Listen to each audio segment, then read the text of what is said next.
Cristino Gomes da Silva Cleto, alagoano, fez parte do bando de Lampião em 2 momentos distintos. O primeiro foi no sertão pernambucano, na região do Pajeú das Flores, onde recebeu o apelido de Corisco e atuou sob o comando direto do cangaceiro Jararaca, José Leite Santana, natural de Buíque, P. Esse período foi curto. Já na fase baiana, permaneceu por mais tempo, embora sem participação contínua entre os bandos, sendo convocado eventualmente por Lampião, assim como outros chefes de subgrupos para missões específicas. Essas convocações serviam para reafirmar a liderança do rei dos cangaceiros sobre seus seguidores. Um novo integrante do bando de Lampião chamou a atenção do cangaceiro Jararaca, um dos seus mais valentes e perigosos comandantes. Esse novo cangaceiro era Cristino Gomes da Silva Cleto, um soldado desertor do exército que servirá em Aracajuci. Nascido em 1008-1902, nas encostas da Serra da Jurema, próximo à cidade de Matinha de Água Branca, atual Água Branca, Cristino ingressou no cangaço em 24 de agosto de 1926, 4 dias antes do ataque à Fazenda Tapera, na vila de Santa Maria, atual Tupanaci, às margens do rio Pajeú. Foi recebido por Lampião na casa do senhor José Bezerra. No combate demonstrava valentia incomum, e de seu rifle Papo Amarelo parecia sair fogo. Sua agilidade impressionava, movia-se como um raio, rolava pelo chão, atirava e desafiava o inimigo com gritos. Assim nasceu o apelido que carregaria pelo resto da vida, Corisco. As cruzes do cangaço, os fatos e personagens de Floresta, P.S.A. Marcos Antônio de e Ferraz, Cristiano Luiz Feitosa. Floresta 2016. Cristino começou sua trajetória em Sergipe, quando servia no 28º Batalhão de Caçadores de Aracaju, durante a Revolta Militar de 1924, iniciada em São Paulo. O levante resultou em uma tentativa de golpe em Aracaju, reprimida pelas forças legalistas no interior do estado e por tropas vindas da Bahia. Com a derrota dos revoltosos, Cristino e muitos companheiros, que haviam agido sob ordens superiores, desertaram. Lampião e Corisco evitavam manter proximidade constante. Isso confundia as volantes que os perseguiam incessantemente e evitava atritos entre suas companheiras, Maria Bonita e Dadá, que não se davam bem. Essa separação estratégica causava dificuldades para as forças repressoras, já que ações simultâneas em locais distintos levavam à disseminação de notícias desencontradas sobre a localização do grupo. As manchetes da época relatavam ataques de Lampião em lugares distantes, criando grande confusão. No que diz respeito às companheiras, Maria Bonita certa vez condenou uma cangaceira, companheira do chefe de subgrupo português, à morte por ter se envolvido com Gitirana, um cangaceiro do bando de Corisco. A traição era punida com execução. Entretanto, nem Gitirana nem Cristina, a mulher de Português, foram condenados de imediato. Corisco intercedeu em favor de seu cangaceiro, e Português hesitou em executar sua companheira, contrariando as regras do cangaço. Posteriormente ele encomendou sua morte. Tratou-se do desfecho do relacionamento amoroso entre Cristina e Português. Ela o havia traído com um integrante do bando de Corisco, o cangaceiro Gitirana, e Português contratara catingueira para limpar sua honra maculada. Maria Bonita e Lampião estavam no mesmo acampamento e por acaso se aproximaram. Maria Bonita adiantou-se, sugerindo à catingueira que a pessoa a ser eliminada deveria ser Cristina, a verdadeira culpada segundo ela, e não Gitirana. Naquela hora Corisco retrucou, ela deu o que era dela. Ninguém tem nada com isso. Insatisfeita com a resposta, Maria Bonita continuou defendendo a contrapartida masculina.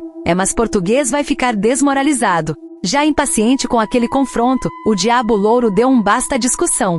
Sangue no Sertão, a saga do cangaceiro Corisco, o Diabo Louro. Líder após a morte de Lampião, o alagoano ficou conhecido pela brutalidade e pouca diplomacia. Corisco, principal alcunha do cangaceiro alagoano Cristino Gomes da Silva Cleto, entrou para o banditismo após ser jurado de morte por um coronel de Água Branca, ao matar um de seus homens. Jovem, alto, bonito e forte, ingressou no grupo de Capitão Virgulino Lampião. Rapidamente, por suas habilidades físicas e falta de diplomacia, conquistou a confiança e tornou-se líder de um subgrupo de bandoleiros. Assim, obteve autonomia como comandante de ações, formando seu próprio bando. Durante esse período, cometeu vários crimes violentos que o tornaram famoso. Suas poucas palavras, atos sangrentos e cabelos dourados renderão-lhe o apelido de Diabo Louro. Brutalidade. Um dos atos mais brutais de Corisco foi o sequestro de Dadá. Raptada aos 12 anos, casou-se com o cangaceiro e passou a viver ao seu lado, conforme relatado em Rainha do Cangaço, da jornalista Adriana Negreiros. A história conta que Dadá ensinou Corisco a ser mais gentil, transformando sua relação de ódio em amor. Em contrapartida, o cangaceiro ensinou-a a manejar armas, ler, escrever e contar, habilidades que ele mesmo havia aprendido antes de ingressar no crime aos 17 anos. No entanto, isso não impediu Corisco de continuar sendo um bandido brutal e sanguinário. Suas abordagens costumavam ser irônicas. Enquanto posava de superior, tratava suas vítimas com violência e, em alguns casos, sadismo. Junto a Lampião, ele marcou uma mudança no cangaço, que no século XIX não previa uma relação forçosa e sangrenta com os sertanejos explorados. O episódio mais violento de Corisco ocorreu após o massacre de Lampião e seu bando pelas Volantes em Angicos, 1938. Durante a emboscada, os policiais decapitaram 11 cangaceiros, incluindo Virgulino e Maria Bonita. Corisco e Dadá, que estavam na fazenda emendada, escaparam e decidiram vingar seus companheiros. Em busca dos traidores que entregaram Lampião à polícia, Corisco obteve informações de Jossa Bernardo sobre a localização de José Ventura Domingos, um antigo aliado. Ao encontrá-lo, matou e decapitou o fazendeiro e sua esposa, acreditando estar consumando sua vingança. Posteriormente, assassinou os filhos de José. No entanto, Corisco foi enganado. O verdadeiro traidor era o próprio Jossa Bernardo, que armou a situação para escapar. Tentativa de redenção. Com as Volantes no seu encalço, Corisco enfrentou tempos difíceis.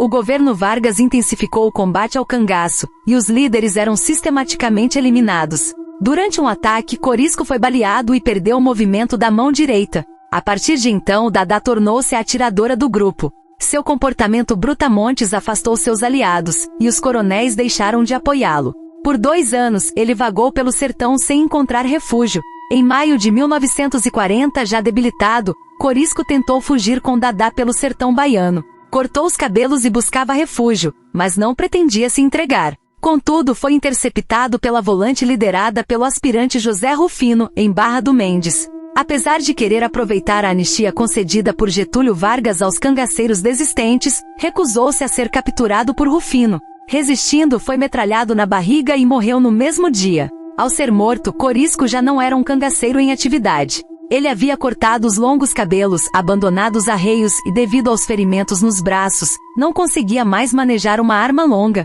Como explica o artigo O Advento do Estado Novo, a morte de Lampião e o fim do cangaço, de Jorge Luiz Matar Vilela, Corisco já estava fisicamente impossibilitado de continuar sua vida de banditismo. O caminhão utilizado por Zé Rufino para transportar sua tropa até as proximidades da fazenda onde Corisco foi morto. Posteriormente, o mesmo caminhão foi empregado para levar Corisco e Dadá, ambos feridos. O registro pertence ao acervo particular de Devanier Lopes. Essa fazenda é conhecida como Fazenda Angico, porém, apenas a título de curiosidade, seus atuais proprietários, descendentes da família de Pedro de Cândido, ou seja, descendentes de Guilhermina, me disseram que a fazenda é registrada com o nome oficial de Fazenda Forquilha. Lampião, o cangaço e seus segredos, Bassete José Sabino. Salto, SP 2015. Corisco, apesar de ter passado por uma formação militar, possuía um estilo de liderança que se diferenciava totalmente do empregado por Lampião. Sua falta de planejamento comprometia a sobrevivência do bando,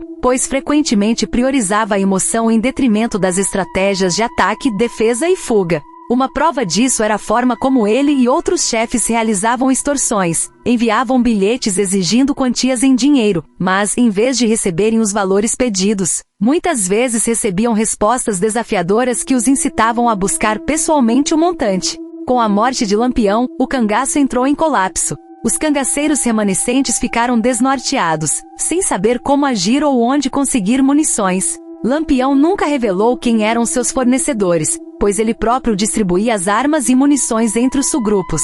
Mesmo documentos encontrados entre seus pertences não foram completamente divulgados ao público, mantendo o mistério sobre suas redes de abastecimento. É mais que nunca o tempo dos bilhetes, escritos para pedir dinheiro aos mais afortunados. Contudo, estes já não têm mais o poder de outrora. Lampião está morto e quase todos os bandoleiros se entregaram à polícia. Outro tanto fugiu para lugar incerto. O proverbial medo de cangaceiro começa a perder força por entre a população sertaneja. Os antigos coiteiros, em sua maioria, já não prestam os favores dantes. O cangaço marcha célebre para o ocaso. Corisco, a sombra de Lampião. Dantas, Sérgio Augusto de S. Natal 2015. A insegurança aumentava entre os cangaceiros que temiam pela própria vida, levando muitos a se entregarem às autoridades como forma de garantir sua sobrevivência. Aqueles que resistiram acabaram sendo eliminados pelas forças policiais. O consumo excessivo de álcool era uma prática comum tanto entre os cangaceiros quanto entre os volantes.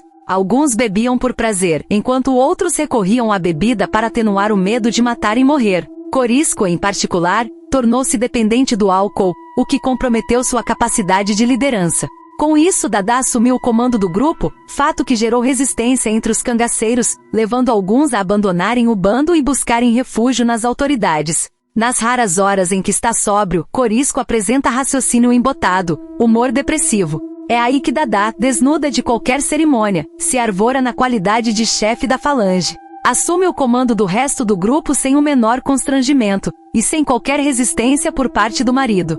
Um dos cangaceiros que trabalhou para o Diabo Louro neste delicado período, em particular, ressaltaria mais tarde que ela, Dadá, é que é a chefe do grupo. Dá ordens, grita, manda. E Corisco obedece-lhe sem discutir. José Porfírio dos Santos, o Atividade Segunda à Tarde, maio de 1940. Corisco, A Sombra de Lampião, Dantas, Sérgio Augusto de S. Natal 2015. Em 8 de agosto de 1939, pouco mais de um ano após a morte de Lampião, Corisco foi baleado nos braços pelo soldado volante João Torquato dos Santos. O soldado Francisco Amaral, que deveria auxiliá-lo, fugiu de medo. Além de atingir Corisco, João Torquato eliminou os cangaceiros Guerreiro e Roxinho. Dadá, ao perceber a situação, disparou contra o soldado até ficar sem munição. Sem alternativa, atirou pedras contra ele enquanto ajudava Corisco a fugir para o mato.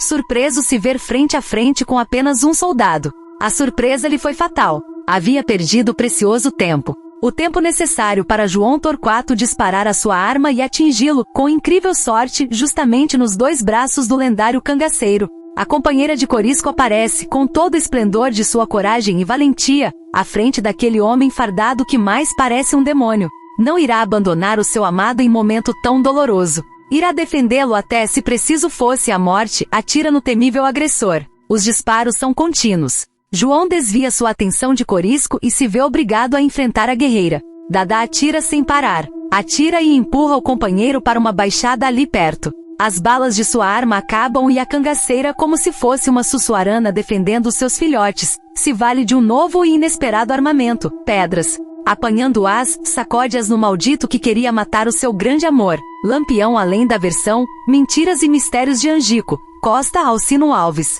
Terceira edição. Cajazeiras, PB 2011.